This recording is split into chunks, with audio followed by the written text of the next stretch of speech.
We've got a dusty fan and we're going to be cleaning it here with a vacuum cleaner.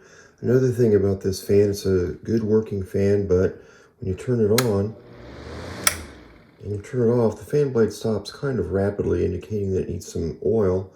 So we're going to take the front cover off the fan, and there's two screws, one here at the top, one here at the bottom, and then there's four little retainer snaps that we're going to take to get the front cover off. We're going to vacuum out the dust, clean the fan blade, put some 3-in-1 oil on it, and you should be able to see a before and after of how fast the fan blade will stop spinning versus continue spinning after we've had some 3-in-1 oil. So I've done the first initial vacuum, and you can see that we've gotten the dust off the front of the grill, but you can look inside and see that there's still some dust on the back side. We're going to take this grill off and vacuum it, and you can see that the fan blade has some dirt on it. We'll get that cleaned up on the next step.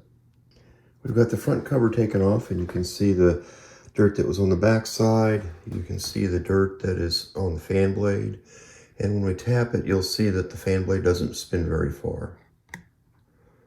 It hardly even spins, so it definitely needs oiling. On this one, you can't get to the back bearing to oil it. We're going to have to take off that screw right there, and I'm not going to take the fan blade off because of this ring, so I'm just going to leave it as is. And so by taking this screw off and that screw right there, we'll be able to get get the fan motor off of the housing, and I'll be able to get the oil into both the front and back bushing. So we vacuumed off the fan. You can see the fan blades are a lot cleaner than they were. Also put the whisk brush behind or in between the two blades, and we vacuumed as much as we could around the motor. And we've cleaned up the front grille. Now we're going to take off these two screws and get the motor off the housing, and that'll be our next step. Okay, so we've got the fan removed from the housing, and what we need to oil is this little spot right here. There's typically like a cloth bushing in there that absorbs the oil. I'm going to put a couple drops there and also here on the front. So we've got our 3-in-1 oil, and we're going to put a drop of it right there. So just put a little drop on it and let that soak in. We'll put some also, see if you can see that. I got a drop there, let that, I'll also put a drop inside. Whoops. There we go, the excess will fall down. So we're going to let that set for a second, and we'll probably put a second dose on this side here, like that. And we'll spin it, let it get absorbed in, and hopefully this fan will spin a lot easier after this. Here I'm letting gravity do the work on oiling the motor. Right here I'm putting a dab of oil on this, and just letting gravity do its thing to let the oil slide down the shaft. And one of the other things that we can do is we can sort of lift this up and down, and you can see that the axle is going in and out, and that helps get the oil to go slide down the shaft and make it more lubricated. And then the next step, we're going to turn the motor upside down and do the other side so that we can really lubricate both sides of the shaft.